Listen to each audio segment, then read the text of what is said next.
आज के इस वीडियो के अंदर हम देखने वाले हैं कि एनएचआरसी पोर्टल पर ऑनलाइन शिकायत कैसे दर्ज करना है। मान लीजिए आपको कभी भी पुलिस स्टेशन जाने की ज़रूरत पड़ जाए, लेकिन पुलिस आपकी रिपोर्ट को दर्ज करने से अगर इनकार कर दे, या कोई अन्य सरकारी कर्मचारी है जो आपकी बात को नहीं सुन रहा है, अपने पावर का गलत इस्तेमाल कर रहा है, आपको परेशान कर रहा है, तो ऐसे में आप क्या कर सकते हो, अपनी जो शिकायत है नेशनल ह्यूमन राइट कमीशन यानी कि एनएचआरसी के अंदर रजिस्टर कर सकते हो। आज के इस वीडियो के अंदर मैं पूरा स्टेप बाय स्टेप प्रोसेस दिखाने वाला हूं, कैसे आपको अपनी शिकायत को रजिस्टर करना है, कैसे आप सोल्यूशन जल्दी से पा सकते हो, सारी इंफॉर्मेशन मिलने वाली है। सबसे पहले तो आपको अपना जो ब्राउजर है वो ओपन करना है। यहाँ पर आपको सर्च करना है एनएचआरसी। तो आप सभी के सामने national human right commission of India का जो पोर्टल है आ जाएगा। इसका जो लिंक है वैसे मैंने वीडियो के डिस्क्रिप्शन में और पिन कमेंट के अंदर आपको दे रखा, जहां से आप डायरेक्टली इस पोर्टल पर आ सकते हो। अब यहाँ पर आपको एक नई कंप्लेंट रजिस्टर करने के लिए आपको कंप्लेंट के सेक्शन में आना है। यहाँ पर आपको ऑप्शन मिलेगा फाइल कंप्लेंट ऑनलाइन, तो हम यहाँ पर फाइल कंप्लेंट ऑनलाइन के ऑप्शन पे क्लिक करेंगे। आप सभी के सामने कुछ इस तरीके का इंटरफेस आएगा, जहां पर आपको सेलेक्ट स्टेट इंसिडेंट वाला जो ऑप्शन मिलेगा, जिसके अंदर आपका जो मामला है जिस भी स्टेट का है, आपको वो जो स्टेट है सिलेक्शन करना है। स्टेट सिलेक्शन करने के बाद में आप सभी के सामने कंप्लेंट को रजिस्टर करने के लिए दो ऑप्शन आते हैं कि कंप्लेंट किसके अंदर आपको रजिस्टर कराना है। तो ये डिपेंड करता है कि आपकी जो कंप्लेंट है वो किस तरीके की है। तो मैं आपको बताता हूँ, जैसे कि SHRC उत्तर प्रदेश यहाँ पर मेंशन किया गया है। अगर आप अपना स्टेट का नाम सेलेक्ट करोगे, जिस भी स्टेट से हो उसका जो नाम है यहाँ पर मेंशन होकर के आएगा। तो यहाँ पर ये जो SHRC लिखा हुआ है यानी कि स्टेट ह्यूमन राइट कमीशन के अंदर आपको कंप्लेंट रजिस्टर करनी है, तो ये आप सेलेक्ट करोगे। इसी के साथ में दूसरा ऑप्शन मिलता है नेशनल ह्यूमन राइट कमीशन वाला, राष्ट्रीय मानव अधिकार आयोग वाला। तो यहाँ पर स्टेट गवर्नमेंट के अंदर जो ह्यूमन राइट कमीशन का जो ऑफिस अवेलेबल है, वहाँ के लिए आपको कंप्लेंट रजिस्टर कराना है, तो ये वाला ऑप्शन सेलेक्ट करोगे। अब आपको बता देता हूँ कि कौन से मामले में किस तरीके का ऑप्शन आपको सिलेक्शन करना चाहिए। जैसे कि आपकी जो कंप्लेंट है वो किसी भी पुलिस स्टेशन के खिलाफ है, या फिर तहसील DM कार्यालय के लिए है, या फिर जिला जेल के लिए है, तो ऐसे में आप SHRC वाला जो ऑप्शन है वो सेलेक्ट करोगे। कोई बड़े मामले हैं, जैसे कोई फर्जी इनकाउंटर हुआ, कोई हिरासत के अंदर मौत हो गई है, मानव तस्करी की जा रही है, ऐसे में आप ये वाला जो ऑप्शन है नेशनल ह्यूमन राइट कमीशन वाला आप सेलेक्ट करोगे। इसके केस में कि कई राज्यों के अंदर कार्रवाई की ज़रूरत है, तो वो भी कार्रवाई की जा सकती है। तो यहाँ पर जैसे कि हमारा जो मामला है वो थाने से जुड़ा हुआ है, तो SHRC उत्तर प्रदेश हम सेलेक्ट करेंगे। इसके बाद में अपना जो मोबाइल नंबर है हम यहाँ पर दर्ज करेंगे, और ईमेल आईडी भी इंटर करने के लिए बोला जाएगा। तो गूगल की जो मेल आईडी है उसे आपको इंटर कर लेना है और गेट OTP की टैब पे क्लिक करना है। तो हमारे मोबाइल फ़ोन पर वेरिफिकेशन के लिए एक OTP आएगा मैसेज के माध्यम से, जिसे हम यहाँ पर इंटर करेंगे और वैलिडेट लॉगिन के ऑप्शन पे क्लिक करेंगे। तो इस तरीके से OTP वेरिफिकेशन सक्सेसफुली हो चुका है। अब आपको यहाँ पर अपनी जो कंप्लेंट डिटेल है यहाँ पर दर्ज करना है, जिसके अंदर सबसे पहले तो जो शिकायत दर्ज कर रहा है उसको अपनी जो इन्फॉर्मेशन यहाँ पर दर्ज करना है। आपको अपना नेम और इसी के साथ में मेल फीमेल जो भी जेंडर है आपको यहाँ पर सिलेक्शन करना है। आपका जो एड्रेस है यहाँ पर कंप्लीट, जैसे कि आपके ID प्रूफ पर है वैसे यहाँ पर दर्ज कर लेना है। अपने एरिया का जो पोस्ट ऑफिस का कोड है आपको दर्ज करना है। स्टेट अपना सिलेक्शन करना है, डिस्ट्रिक्ट चूज करना है। इसके बाद में ये जो सेक्शन है आप देखोगे कंप्लीट हो जाता है। अब अगला सेक्शन दिया गया है विक्टिम डिटेल वाला। अब विक्टिम डिटेल के अंदर जिस व्यक्ति के साथ में घटना घटी है, जिसके भी मानवाधिकारों का उल्लंघन किया गया है, जो पीड़ित है, जो शिकार है, उसकी जो इन्फॉर्मेशन यहाँ पर दर्ज करना है। तो यहाँ पर एक ऑप्शन दिया गया है सेल्फ का, तो आपके साथ में ही अगर हुआ है तो सेल्फ वाले ऑप्शन पे क्लिक करोगे। नहीं तो जैसे क्या होता है कि कोई किसी की डेथ हो गई, किसी का इनकाउंटर हो गया, उनकी कंप्लेंट अगर आप दर्ज कर रहे हो तो उस केस में यहाँ पर आपको उनकी जो इन्फॉर्मेशन है यहाँ पर दर्ज करना है। तो मेरे केस में जैसे कि हम खुद की ही कंप्लेंट अभी दर्ज कर रहे हैं, तो सेल्फ वाले ऑप्शन पे टिक कर देंगे। तो आप देखोगे कि ऑटोमेटिक जो भी इंफॉर्मेशन हमने ऊपर दर्ज करी थी वो यहाँ पर कॉपी हो चुकी है। यहाँ पर हमें अपनी जो एज है वो यहाँ पर इंटर करना है। जो भी आपका रिलीजन है, हिंदू, मुस्लिम, सिख, ईसाई, आपको सिलेक्शन करना है। और कास्ट के सेक्शन में आना है, जनरल, OBC, SC, ST आपको सिलेक्शन करना है। अपने एरिया का जो पिन कोड है आपको दर्ज करना है। यहाँ पर भी ये जो सेक्शन है वो कंप्लीट हो जाता है। कोई भी डिसेबल्ड अगर व्यक्ति है, विकलांग व्यक्ति है, तो यहाँ पर बता सकता है। इंसिडेंट डिटेल के सेक्शन में जहाँ पर भी घटना घटी है उस प्लेस का जो नाम है यहाँ पर आपको इंटर करना है। तो जैसे कि हम यहाँ पर पुलिस स्टेशन के अंदर कंप्लेंट ना लिखे जाने की जो घटना है उसका यहाँ पर रजिस्ट्रेशन कर रहे हैं, कंप्लेंट दर्ज कर रहे हैं, तो यहाँ पर हम पुलिस स्टेशन का जो नाम है यहाँ पर मेंशन करेंगे। तो यहाँ पर जैसे कि एग्जांपल के लिए कोतवाली नगर अपने डिस्ट्रिक्ट का जो नाम है आपको मेंशन कर देना है।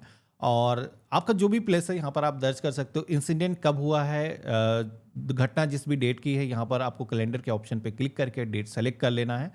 इसके बाद में इंसिडेंट कैटेगरी का एक ऑप्शन आता है जहां पर आप देखोगे कि सारे ही डिपार्टमेंट के नाम यहां पर दिखाए गए हैं, जैसे कि कोई जेल से जुड़ा हुआ मामला है, जुडिशरी या फिर लेबर से जुड़ा हुआ है, पुलिस डिपार्टमेंट से जुड़ा हुआ कोई भी मामला है, माफिया या फिर अंडरवर्ल्ड से जुड़ा हुआ मामला है, इसी के साथ में पॉलिटिशियन या फिर एससी एसटी ओबीसी कैटेगरी से जुड़ा हुआ मामला है। तो यहाँ पर सारे ही डिपार्टमेंट के नाम आपको दिखाए गए हैं जिन डिपार्टमेंट की जो कंप्लेंट है एनएचआरसी पोर्टल पर रजिस्टर की जा सकती है। जैसे कि पुलिस के खिलाफ अगर कोई कंप्लेंट है, फर्जी इनकाउंटर है, पुलिस हिरासत के अंदर कोई मौत हो गई या फिर किसी को प्रताड़ित किया गया, थाने के अंदर मानसिक रूप पर प्रताड़ित करना, इसी के साथ में किसी को न्याय से वंचित करना, किसी को कानूनी मदद ना दिलाना, कोर्ट के आदेश के बावजूद न्याय में देरी करना, अनदेखी करना, महिलाओं, बच्चों या बुजुर्गों के खिलाफ उत्पीड़न, घरेलू हिंसा, रेप, यौन शोषण, बाल श्रम, बाल विवाह, वृद्धों की उपेक्षा या फिर मारपीट, दलित, आवासीय या फिर अल्पसंख्यकों पर अत्याचार, इसी के साथ में किसी भी सरकारी एजेंसी द्वारा अधिकारों का उल्लंघन करना, मानव तस्करी, जबरन मजबूरी,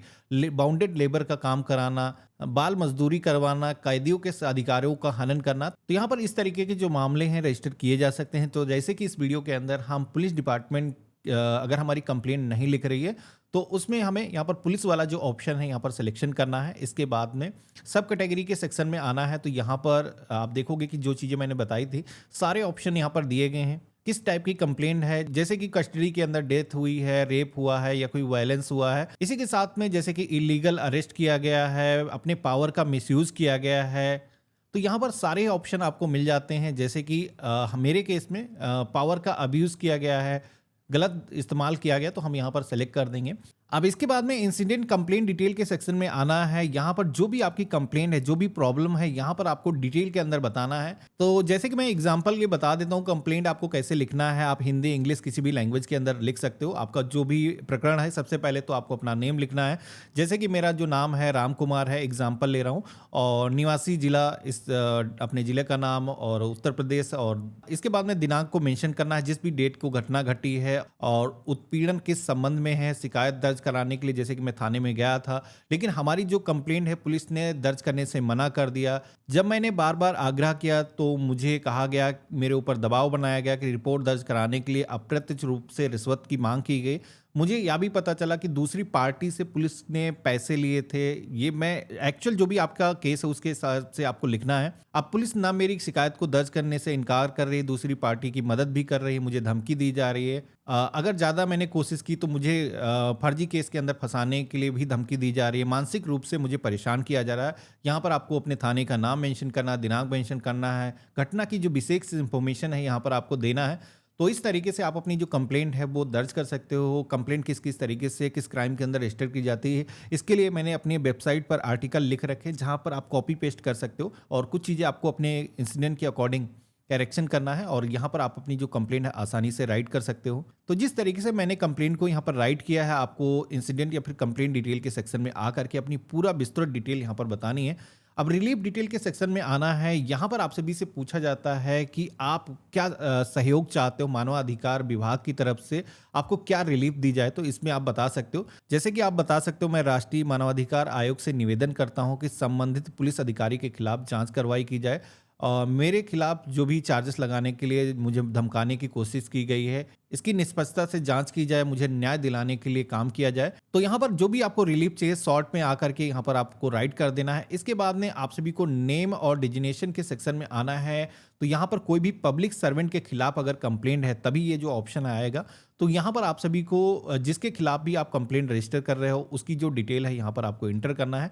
तो जैसे कि हमने पुलिस की ही कंप्लेंट करने के लिए ये जो है प्रकरण रजिस्टर किया है, तो यहाँ पर एग्जाम्पल के लिए सब इंस्पेक्टर कुछ भी नाम हो सकता है, हम यहाँ पर एंटर कर देंगे, नाम को मेंशन करना है। इसके बाद में एड्रेस के सेक्शन में आना है। तो यहाँ पर जैसे कि वो जहाँ पर भी उनकी पोस्टिंग है यहाँ पर आपको एंटर कर देना है। तो मैंने उसी पुलिस स्टेशन का जो नाम है मेंशन कर दिया है। अब इसके बाद में अगला सेक्शन आपको मिलता है जहाँ पर आपसे भी से पूछा जाता है विक्टिम की जो डिटेल है, यानी कि जो यहाँ पर इंसिडेंट आप रजिस्टर कर रहे हो जिसमें विक्टिम का जो इन्फॉर्मेशन आपने दर्ज किया है, मैंने तो अपनी ही इन्फॉर्मेशन दर्ज किया है। तो यहाँ पर पूछा जाता है कि वेबसाइट पर ये जो इन्फॉर्मेशन है शो की जाए। तो अगर आप कोई भी ऐसा मामला दर्ज कर रहे हो जो गोपनीय रखना चाहते हो, तो आप नहीं चाहते हो वेबसाइट पर ये डिटेल पब्लिश हो, तो यहाँ पर नो कर सकते हो। इसी के साथ में कंप्लेंट डिटेल ऑन वेबसाइट के सेक्शन में भी जैसे कि यहाँ पर पूछा जाता है कि आप अपनी जो कंप्लेंट है वो भी इंफॉर्मेशन वेबसाइट पर बाहर दिखाना चाहते हो, तो हम नहीं दिखाना चाहते, हम नो के ऑप्शन पे क्लिक करेंगे। इसी के साथ में आप सभी से पूछा जाता है कि जैसे कोई कोर्ट केस पहले से आपने तो नहीं कर रखा है, अगर कोई कोर्ट केस पहले से चल रहा है तो आप सभी से उस कोर्ट केस के बारे में इंफॉर्मेशन पूछी जाती है, जिस भी कोर्ट के अंदर मुकदमा चल रहा है या फिर जो भी कार्रवाई चल रही है आपको यहाँ पर बताना है। तो मेरे केस में मैंने कोई भी कोर्ट केस नहीं किया है, मैंने नो के ऑप्शन पे क्लिक किया है। अब हमें यहाँ पर प्रीव्यू के ऑप्शन पे क्लिक करना है, तो आप देखोगे कि एप्लीकेशन के अंदर जो भी हमने कंप्लेंट के अंदर इंफॉर्मेशन रजिस्टर करी है वो सारी इंफॉर्मेशन यहाँ पर हमें प्रीव्यू दिखाया जा रहा है। अब यहाँ पर एक बार मिलान करना है, कोई भी इंफॉर्मेशन ऐसी है जो गलत इंटर हो गई है, आपको अभी इसको सुधार करना है, तो यहाँ पर नीचे की तरफ एडिट का ऑप्शन दिया गया है, आप इस इंफॉर्मेशन को अभी एडिट कर सकते हो। तो सारी चीज़ें मेरे केस में सही हैं, तो हम यहाँ पर ओके के ऑप्शन पे क्लिक करेंगे। तो अब आप नीचे की तरफ आओगे तो देखोगे कुछ और भी नए ऑप्शन आए हैं, जिसमें कि यहाँ पर कुछ डॉक्यूमेंट अगर आपको अपलोड करना है, कोई ऐसे साक्ष्य हैं, सबूत हैं, कोई रिकॉर्डिंग हो सकती है, कोई एप्लीकेशन फॉर्म हो सकता है जो कि आपको इसके साथ में अटैच करना है, तो आप यहाँ पर अटैच कर सकते हो। यहाँ पर मैक्सिमम उसका जो साइज़ है 5 MB होना चाहिए। तो कोई भी ऐसा सबूत है जो आप देना चाहते हो, कोई साक्ष्य हो गया या फिर एप्लीकेशन है, कोई डॉक्यूमेंट जो यहाँ पर आपकी हेल्प कर सकते हैं, आप यहाँ पर चूज़ के ऑप्शन पे क्लिक करके उनको सेलेक्ट कर सकते हो। और कैप्चा कोड जो भी दिखाया गया है इसको सेम इंटर करना है और यहाँ पर हमें सबमिट के ऑप्शन पे क्लिक करना है। अब जैसे हमने सबमिट के ऑप्शन पे क्लिक किया है तो आप यहाँ पर देखोगे कि हमारी जो कंप्लेंट है यहाँ पर सक्सेसफुली रजिस्टर हो चुकी है। यहाँ पर मानवाधिकार जो पोर्टल है इनके पास में हमारी जो कंप्लेंट है वो यहाँ पर जा चुकी है। जैसे कंप्लेंट आपकी रजिस्टर होती है तो आपको केस नंबर, डायरी नंबर यहाँ से आपको मिल जाता है, जिसे आप नोट करके अपने पास में सुरक्षित करके रख सकते हो। यहाँ पर ये प्रिंट आउट भी आपको मिलता है, प्रिंट का जो ऑप्शन दिया गया इस पर क्लिक करके आप अपनी जो एप्लीकेशन है इसको प्रिंट कर सकते हो। तो आपकी जो कंप्लेंट है सफलतापूर्वक रजिस्टर हो चुकी है, आपको उसकी जो पावती स्लिप है वो भी मिल जाती है। अब आपकी जो कंप्लेंट है इस पर कार्रवाई की जाएगी, जिसमें 4 से 5 दिनों के अंदर ही जो भी मोबाइल नंबर के जरिए आपने रजिस्ट्रेशन किया था इस पे आपको कांटेक्ट किया जाएगा। आपकी जो कंप्लेंट है उस पे कोई सॉल्यूशन आपको मिला है तो बताया जाएगा, या फिर उस पे कार्रवाई अगर शुरू की गई है, क्या अभी कार्य किया जा रहा है उसके बारे में आपको अपडेट किया जाएगा। हालांकि इस पोर्टल पर भी आपको ऑप्शन मिलता है, कभी भी आपको अपनी जो कंप्लेंट है उसका स्टेटस अगर आपको ट्रैक करना है तो यहाँ पर होम पेज पर ही ऑप्शन मिल जाएगा ट्रैक स्टेटस ऑनलाइन का, जिस ऑप्शन पे क्लिक करोगे और यहाँ पर ट्रैक स्टेटस के ऑप्शन पे क्लिक करोगे तो सेम उसी तरीके का पेज आ जाएगा, जहाँ पर आप सभी को अपना जो कंप्लेंट है ट्रैक करने के लिए यहाँ पर कई सारी इंफॉर्मेशन का ऑप्शन दिए गए हैं। इनमें से कोई भी एक इंफॉर्मेशन दर्ज करना है, या तो डायरी नंबर, केस नंबर यहाँ पर आपको इंटर करना है, कैप्चा कोड सेम दर्ज करना है, सर्च के ऑप्शन पे क्लिक करना है।